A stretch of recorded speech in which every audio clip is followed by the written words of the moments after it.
رباط يوم في سبيل الله خير من 1000 يوم فيما سواه من المنازل.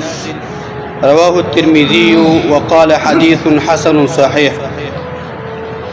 كتاب رياض الصالحين 203 نمبر باب شروع. باب مبارک دی کی چې وجوبیت د جهاد او د هغه فضیلت بیانېدو. نهم نمبر حدیث ته عثمان رضی الله عنه روایت داوی چې ما د رسول الله صلی الله علیه وسلم نو اوریدلی دي. الله پیغمبر فرمای رباط يوم في سبيل الله خير من 1000 يوم فيما سواه من المنازل. د الله رب العالمین په لار کې یو ورځ jihad کول او د اسلامی هغه سرحدونو ساتنه کول دا دغه شانته د زرو هغه ورځونه غوره عبادت او بندگی ده او غوره ثواب او اجر ده چې دغه شانته د نور او زین حفاظت دا ور پکې کیږي.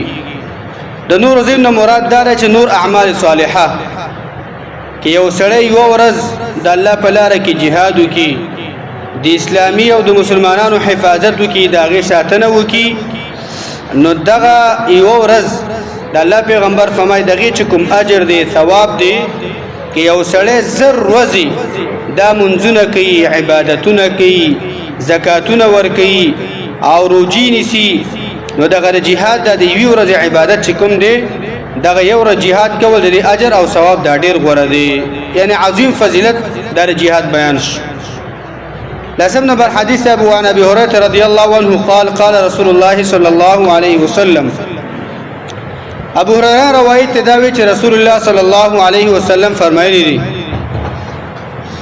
تضمن الله لمن خرج في سبيله.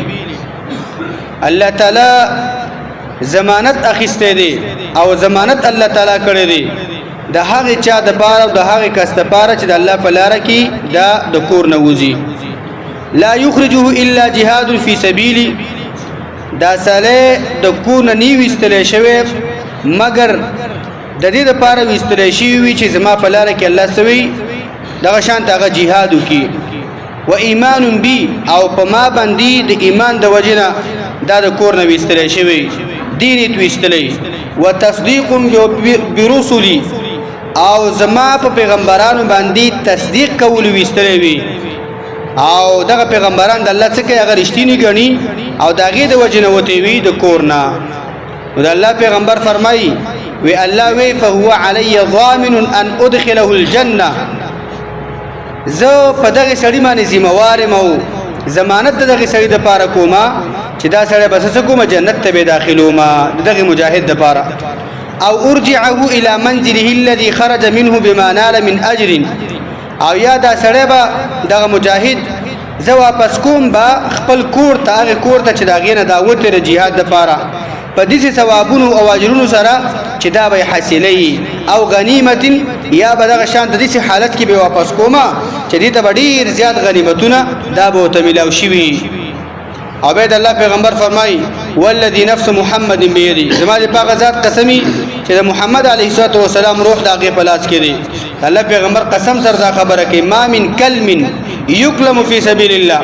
نشته دغه شانته نشته یو زخمی او نشته یو کچ هغه زخمی شي یا یو زخم چې یو سړی زخمی کیږي د الله په لار کې الا جاء يوم القيامه كهيئه يوم كلمه. مگر ورځ په قیامت به دا سړی په دې حالت کې د قبر نه پاتېږي محشر میدان ته برازي په شان د هغه ورځ باندې چې دا به زخمی کړی شوی دی، یعنی تازه دغه شان د زخم به جوړ شوی. لونه لون دم.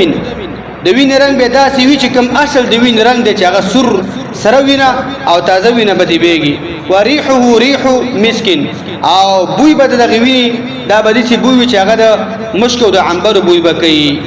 بيد الله پیغمبر قسم سره به دا خبره کوي والذي نفس محمد بيدي. زما د پاک ذات قسمی چې د محمد علیه السلام روح دغه پلاس کې دی. لولا ان يشق على المسلمين. کچر د بدی مسلمانانو باندې دغه شان ته سخت نه تمامېدلې او مسلمانانو هغه سختی نه راتللې ما قعدت خلاف سریه تغزو في سبيل الله ابدا. بيد الله پیغمبر فرمای زبر دغه شان ته د یوې سریینم دغه شانته همیشه به دی وی سریم دغه شانته په وی غزا کې چې دا سریه د الله تعالی په لار کې غزا پسې وځي زبر دی وی سرین دغه شانته روستا هغه نو مناس ازبنو پاتې شوی چې زما جهاد د الله پیغمبر فرمای دومره مینه ده خو دې خبره پاتې کړم ولکن لا اجد